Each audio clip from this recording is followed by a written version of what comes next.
แม่พี่น้องป่องไปเมื่อทุกคนอยู่ทางบ้านน้องเอี่ยงฝนตกแห้งทุกคน3 มื้อ 3 คืนแล้วยังบ่เศร้าอยู่ทุกคนเดี๋ยวน้องเอี่ยงสิพาทุกคนไป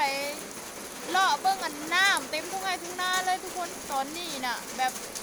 เพื่อนน้องเอี่ยงกับแบบหัวคักขนาดตอนนี้น่ะบ่นอนกับสิบ่อันสิบ่ได้มีบนอยู่แล้วทุกคนหัวทั่วทีบเลยค่ะทุกคนไปเบิ่งน้ำกันเลยโอ้น้ำจำพานอยู่ทุ่งนาพุ่นน่ะบ้านน้องเอี่ยงกับฝนหัวลงมาใส่ทุกคนเปียกอันเนาะบัดแถวเฮือนเดินเฮือนเนี่ยในห้องก็หัวเต็มบัดเลยทุกคนจนบ่มีบ้านนอนเลยเฮือนน้องเอี่ยงนะ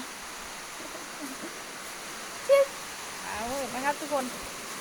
ว้าวแห้งๆลงมาวันนี้เปียกบัดเลยทุกคนเบิ่ง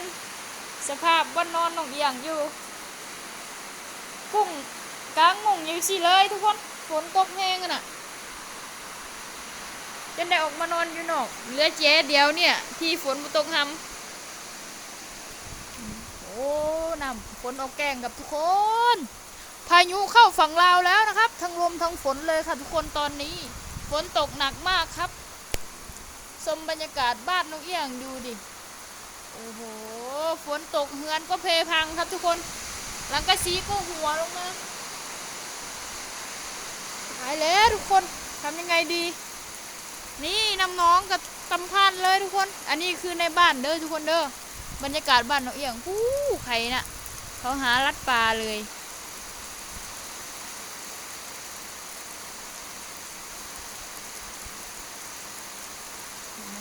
น่ะ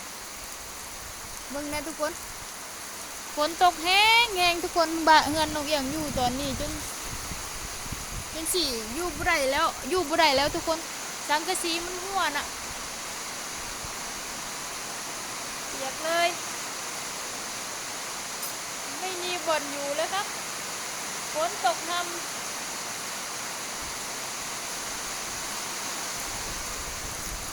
ครับตอนนี้เขาจะไปเก็บหอย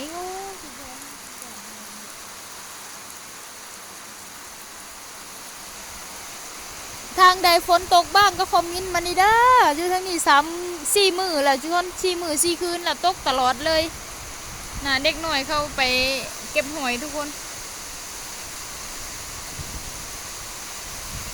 เป็นจังได้ก็ฝากเป็นกำลังใจให้น้องเอี่ยงแน่เด้อทุกคนเข้ามาเบิ่งคลิปแล้วก็ฝาก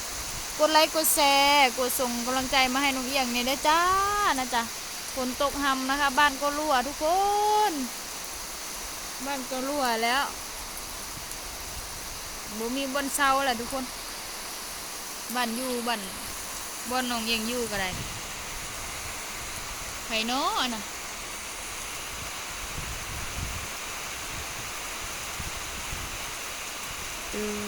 เบียเป็ดตัวนั้นเห็นหมดทุกคนเป็ดงอยอยู่น่ะมันหนาวแหงน้ำออกแกงเลยตอนนี้น้ำออกแกงเลยทุกคนได้นะเบียได้ในปลาฮะบ่ได้หาหอยบ่ตอนนี้ก็เก็บหอยไปค่ะทุกคนอันนี้เป็นในบ้านเด้อทุกคนในบ้านบรรยากาศบ้านน้องเอี่ยงก็หลังคาก็ยังบ่ทันได้มุงทุกคนกันฝนก็ตกแค่ตกว่า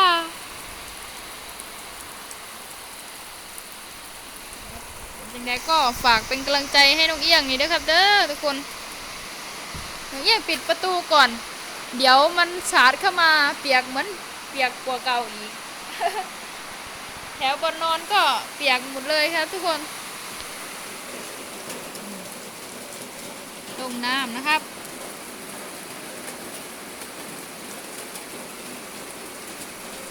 อันนั้นเฮือนพี่สาวน้องเอียงเด้อจ้าเฮือนน้องเอียงหัวผู้เดียวเลยทุกคนบ้านน้องเอียงยังไม่เสร็จเลยค่ะบ้านน้องอ้องนั่นแหละไม่ใช่บ้านน้องเอียงนะครับบ้านพวกเราอันนั้นก็แบบมี2 หลังค่ะหลังนั้นก็หัวแน่ค่ะแต่ว่ากับโบซ้ำหลังนี่ทุกคนหลังนี่มันหัวแห้งน่ะสังกะสีไม่ดีเลย นี่นะครับทุกคนบรรยากาศบ้านน้องเอี้ยงก็จะประมาณนี้นะจ๊ะใครชอบก็อย่าลืมกดไลค์กดแชร์แล้วก็มาส่งกำลังใจให้น้องเอี้ยงนี่เด้อทุกคนขอบคุณ FC ทุกคนมากๆเลยนะจ๊ะเนี่ยทุกคนกะน้องเอี้ยงกะกับขอบคุณเนาะขอบใจ FC ทุกคนเนาะที่น้องที่คอยกดไลค์กดแชร์หรือว่าการโยนเหรียญที่ซัพพอร์ตช่องน้องเอี้ยงเนาะสิ่งใดก็กราบขอบใจเนาะที่ฮักแพงแล้วก็ส่งกำลังใจมาให้น้องเอี้ยงเนาะจังใดก็ฝากน้องเอี้ยงไว้นำอ้อมอกอ้อมใจ FC นี่เด้อช่วยซัพพอร์ตแน่ทุกคนพอสิได้มีได้ทางช่อง YouTube เนาะทุกคนเพราะว่าน้องเอี้ยงก็บ่มีรายได้นะอยากเฮ็ดงานทำน้องเอี้ยงก็เฮ็ดบ่ได้นะทุกคนร่างกายน้องเอี้ยงบ่แข็งแรงคือหมู่ก็เลยมาอาศัย YouTube เป็นเป็นว่ามันสิได้บ่หรือจังใดเนาะทุกคนก็จังใดก็เป็นกำลังใจให้น้องเอี้ยงนี่เด้อทุกคนช่วยกดไลค์กดแชร์กดส่งกำลังใจให้น้องเอี้ยงแน่ซัพพอร์ตน้องเอี้ยงแน่เนาะหลังคาบ้านก็หัวทุกคนน้องเอี้ยงก็ได้กินยาตลอดแล้วก็ได้ไปหาหมอตลอดทุกคนจังใดก็ซัพพอร์ตน้องเอี้ยงนี่เด้อทุกคนเนาะขอบใจหลายๆเด้อค่ะ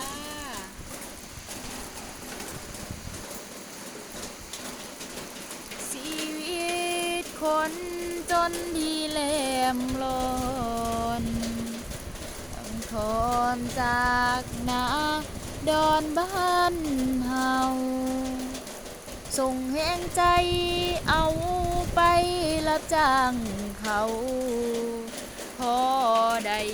พากับเขาอยู่ทางบ้านบ๊ายบายทุกคนขอบใจทุกการสนับสนุนเนาะขอบใจทุกไลค์ทุกเลิฟขอบคุณที่เข้ามารับชมนะจ๊ะขอบคุณทุกกำลังใจนะจ๊ะ FC ฝั่งไทยฝั่งลาวแล้วก็ต่างประเทศหลายๆเด้อบ๊ายบาย